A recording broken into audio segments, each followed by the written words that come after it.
Hari ini hati saya amat merasa senang karena malu dengan Malaysia, pejabat Indonesia klarifikasi minta maaf. Akan tetapi, dah makan korban sebanyak ini, apakah cukup dengan minta maaf?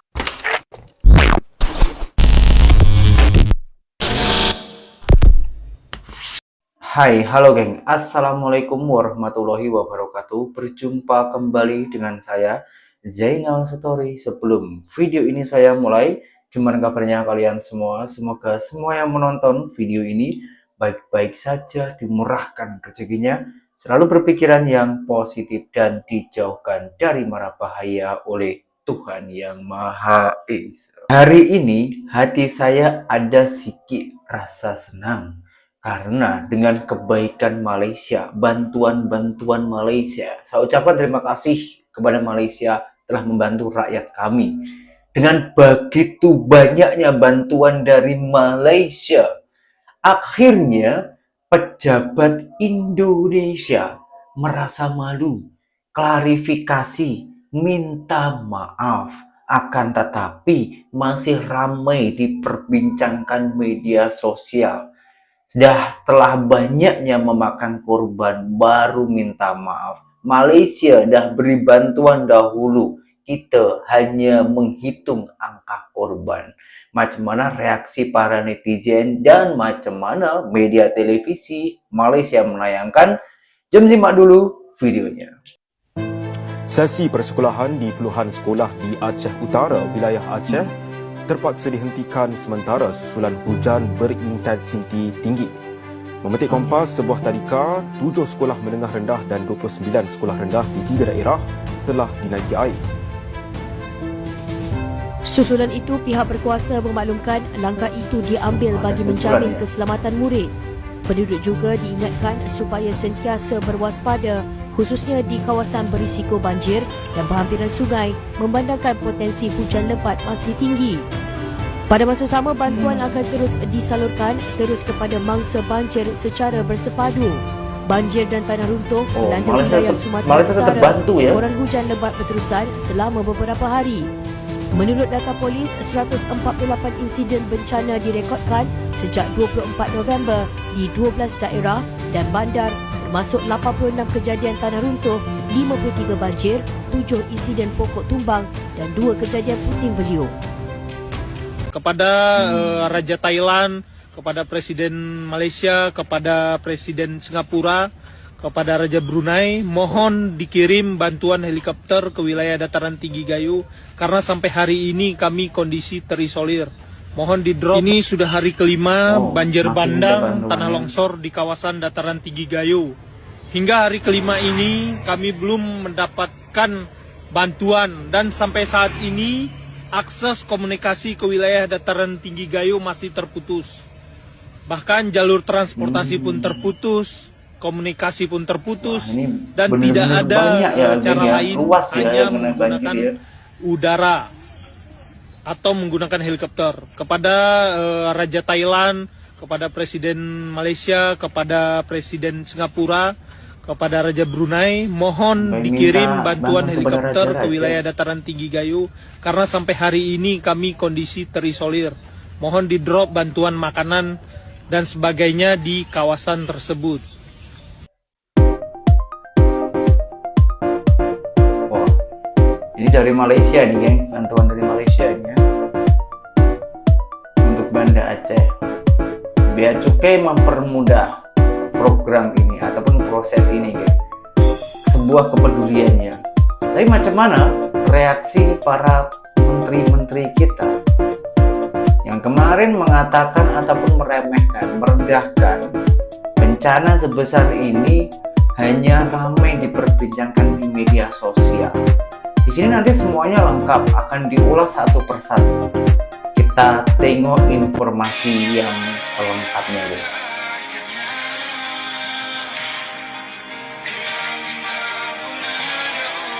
Malaysia Airlines.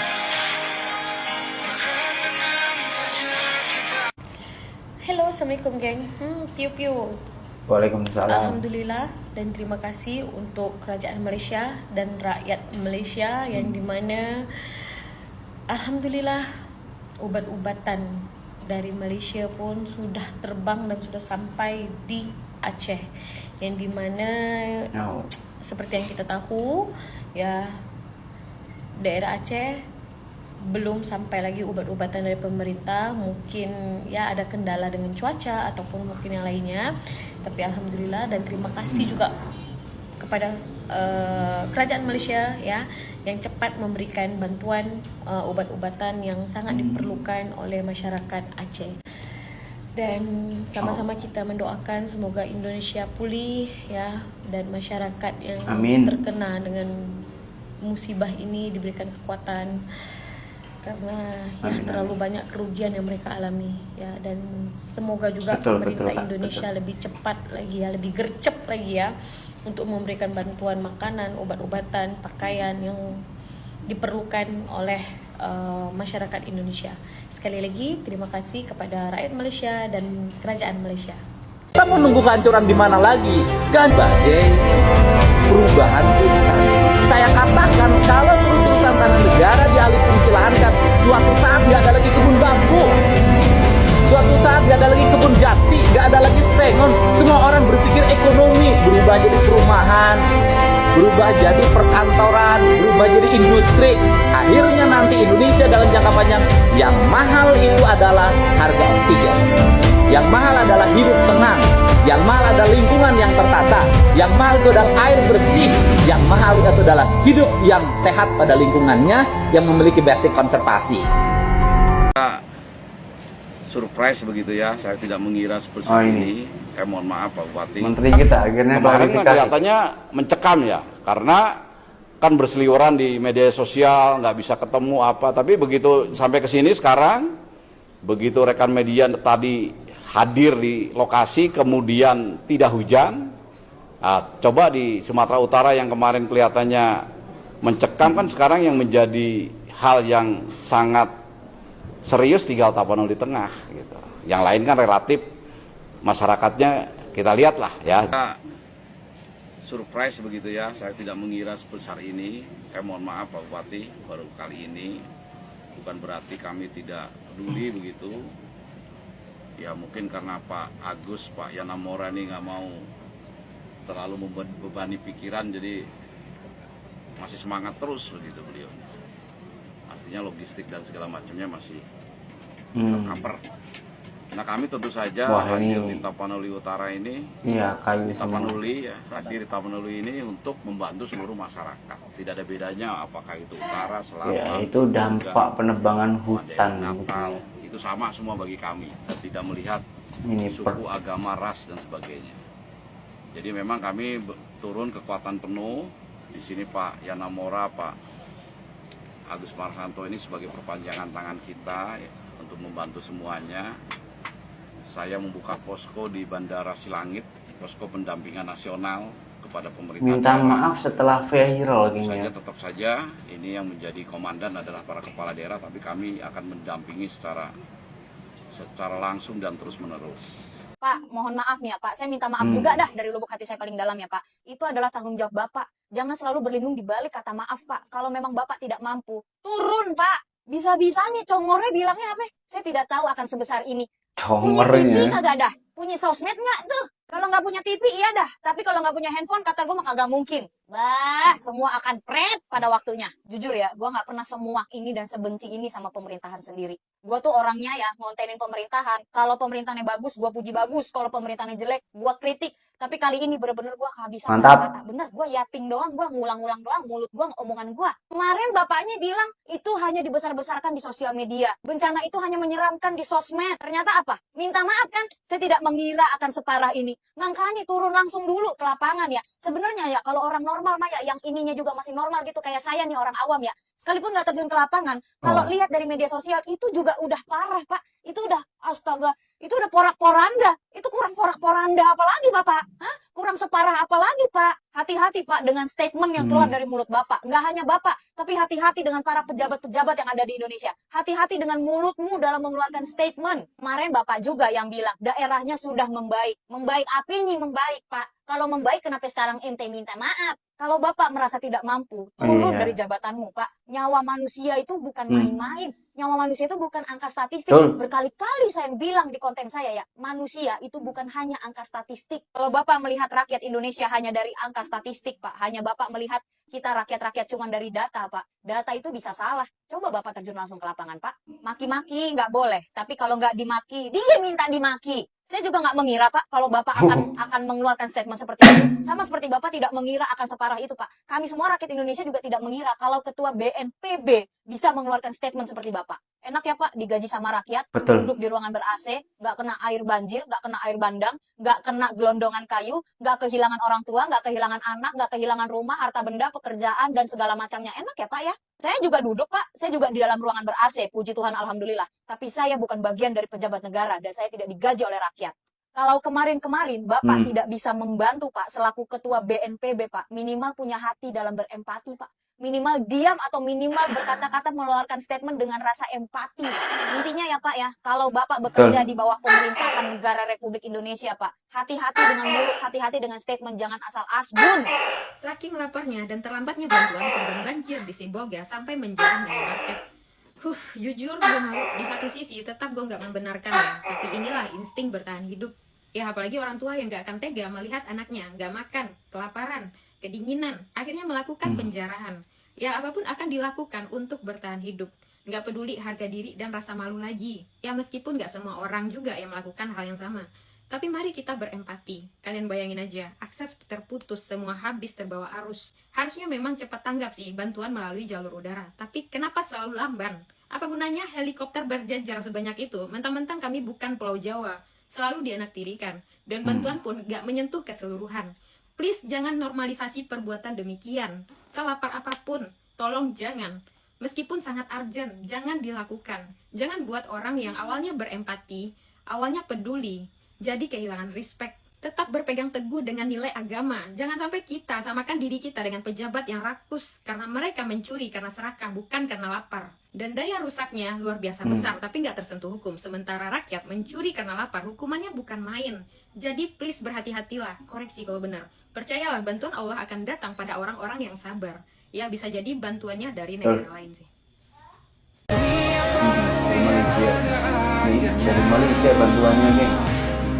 Bantuan dapat dari Malaysia, wah. Alhamdulillah, respect.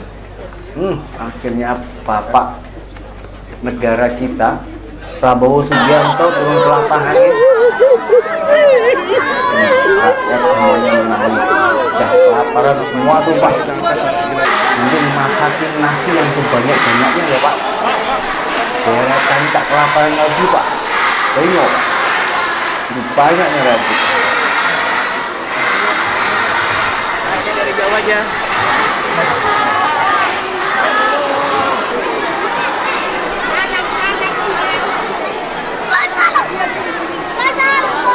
Oh, ini di sekolah lagi ya. Dimasakin sama Bapak. Banyak ya. Para TNI itu sudah turun.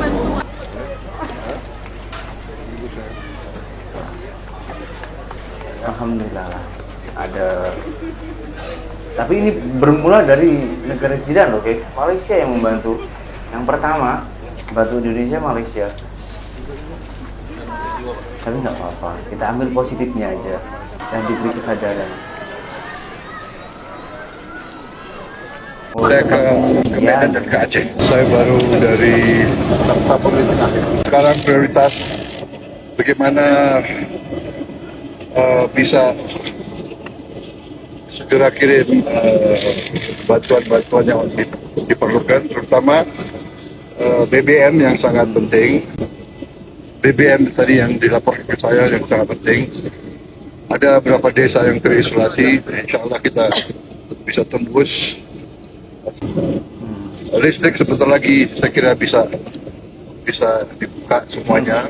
Bagian paling menyebalkan hidup di negara miskin akuntabilitas ini adalah ketika bencana Sumatera ini surut, nggak ada yang berubah.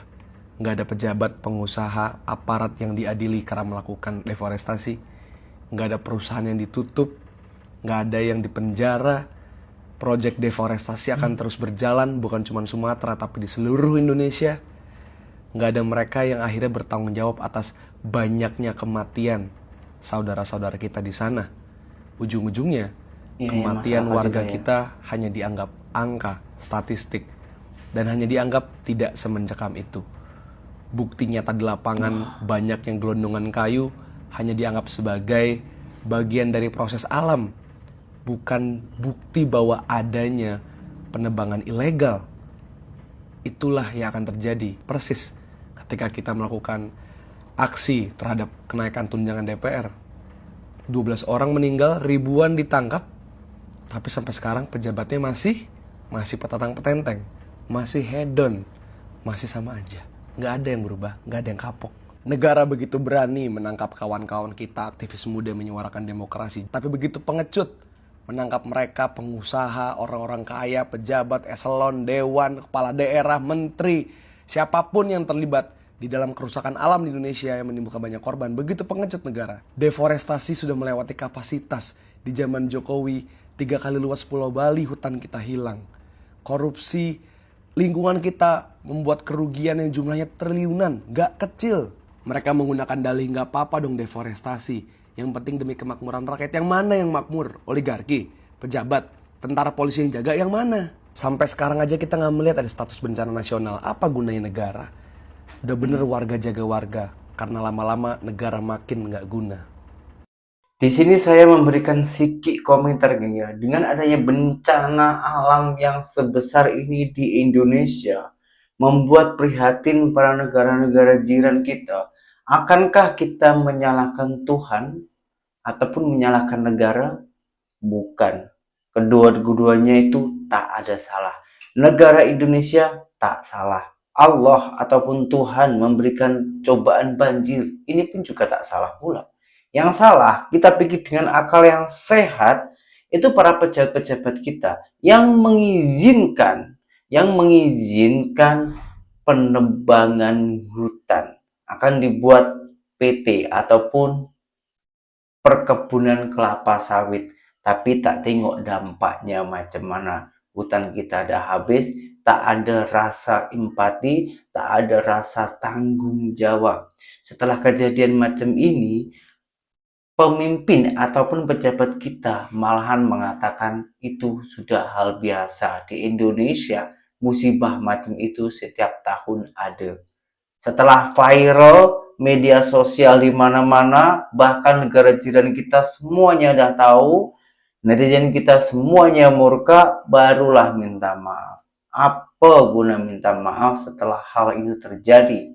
Sepatutnya kejadian yang seperti ini memang tak boleh diulang. Akan tetapi sepatutnya kejadian-kejadian seperti ini adalah sebuah pelajaran. Allah memberikan cobaan agar kita sadar macam mana menjaga hutan lindung, macam mana menjaga alam di lingkungan kita ini, geng. Jangan sesuka hati karena cuan. Malu, geng. Malu tengok negara jiran kita. Malaysia, negara yang kecil, hutan tetap dilindungi. Tetap dijaga, hewan-hewan di sana masih lengkap, masih aman, masih utuh. Meskipun tak menebang hutan, Malaysia pun negara yang kaya. Dengan kekayaan Malaysia bukan dinikmati semata-mata, tapi juga dikirimkan bantuan berupa bantuan ke Indonesia yang berupa uang 1 juta ringgit Malaysia dan obat-obatan. Saya respect dengan negara jiran-jiran kita dari Malaysia, Brunei, Singapura, dan lain-lainnya. Sekian terima kasih dari saya. Apabila ada tutur kata saya yang kurang baik ataupun ada yang kurang sopan, saya minta maaf yang sebanyak-banyaknya. Assalamualaikum warahmatullahi wabarakatuh. Bye-bye.